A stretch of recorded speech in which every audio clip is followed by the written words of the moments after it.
So, Susanne, great to have you here at Schorsch. Thank you for participating in our Deep Tech event.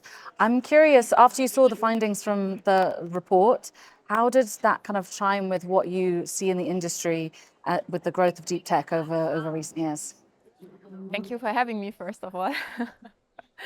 Well, I think what we see in the report is kind of a development of deep tech. I mean, you showed the data, right? We see that deep tech has become more important as one of the main sector of venture capital as an asset class. And actually, we see a nice, overall increase over the years. Then we see some decline, but I think this year has been particularly strong in everything where AI drives deep tech solutions to the market. I think we have also seen that compared to the US, we still are behind in terms of total funding, but I'm not very concerned about this because I think we have a lot of quality deal flow in Europe, companies based in Europe that have actually the potential to become global players in their deep tech fields. So I think overall development positive.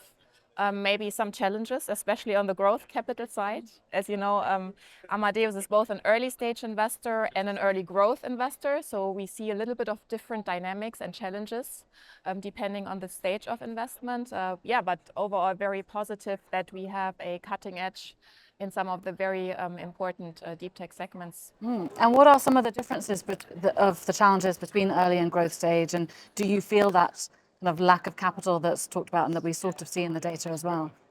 Yes, I think what we clearly see that the early stage ecosystems around, especially the technical university, where a lot of the spin-offs come from, that we see being categorized as deep tech, is much more developed. I think we have a very good ecosystem in the UK, in Switzerland, in the Netherlands, and in many other clusters.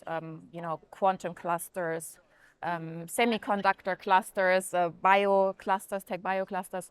So I think that's going really well. And I think there's more and more established managers and emerging managers that invest in the early stages. I think what is a bit different in the early growth and the scale-up stage in Europe, that capital is still a challenge to access.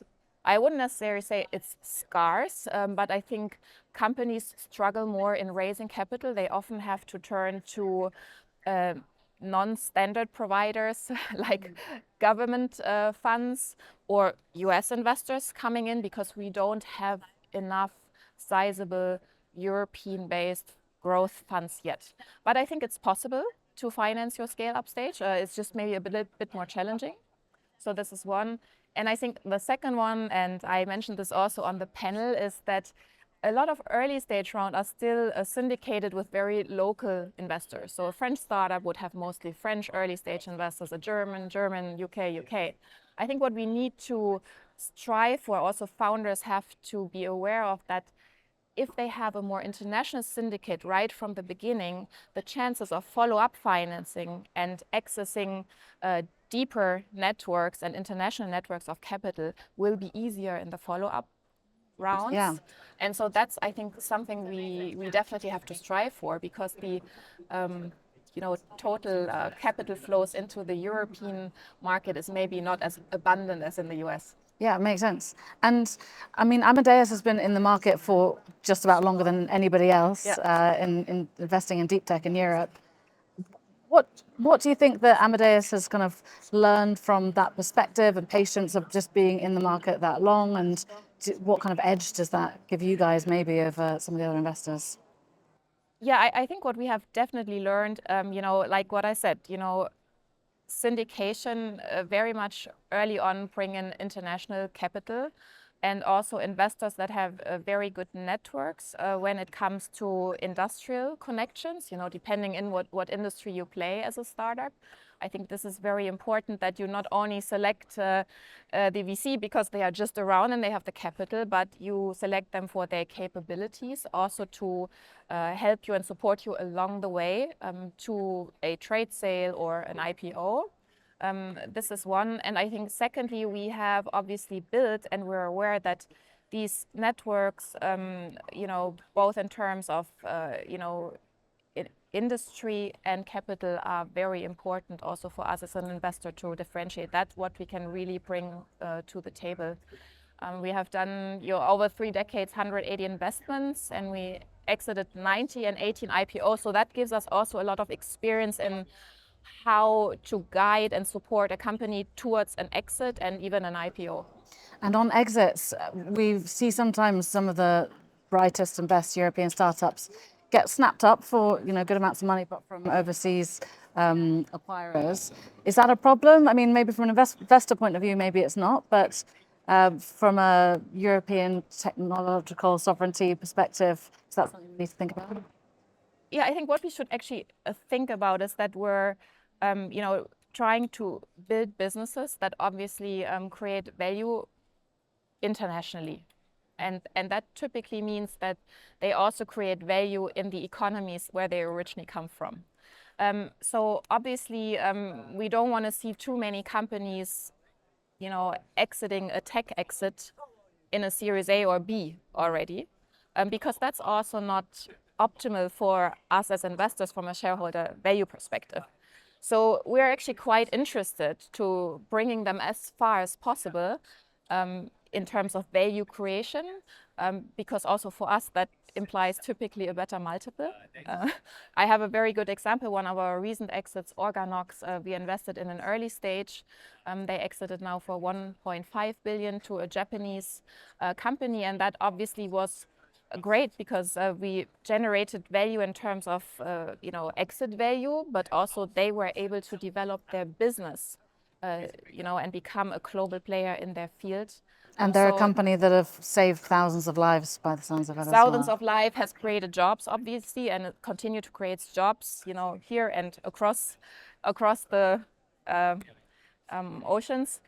So I think that's very important to consider. I think, obviously we have also companies that have the potential to IPO, become public companies, and therefore independently exist going forward. And I think that's also definitely something that we have always supported if the company has the revenue and the profitability potential to do that. Can the European public market support those IPOs though at the moment? It's a good question. I think there's mixed experiences with the public markets in Europe. I think there is certainly liquidity can be challenging overall. So I think every company has to decide what is the optimal path for them. Listing on a European exchange or a US exchange, or they are in better hands with a trade sale. And within deep tech, are there any areas that you're particularly excited about at the moment that are like new niches, some completely mind-blowing companies that are crossing your desk? What are you excited about for the future? I think that also is a question of, are you looking more from an early stage perspective, because there you are always at the technology frontier, or are you a growth investor that's obviously like very keen on a rapid commercial development and is looking at the commercial traction? So I think in the last Amadeus fund, we actually were very bullish on the whole quantum sector. So not only modalities, but enabling technologies for quantum encryption. So this is something that we are obviously also as growth investors are looking at. And there's quite a few companies now that are already have commercial traction and are well established to become important players in that field. So that's a market we're bullish. And then, obviously we're looking at everything that's strengthening like tech sovereignty and resilience and robustness of, supply chain, energy and various other fields that are important to us. Last but not least, also personally, I always look at the human. And so we definitely see very interesting areas in TechBio and life tech that Europe traditionally has a very, very strong ecosystem. And, these companies also can become global players, and those customer markets are very international. And that's also something we look into very closely. Fantastic. Thank you so much for the insights. Thank you. Thank you. Great.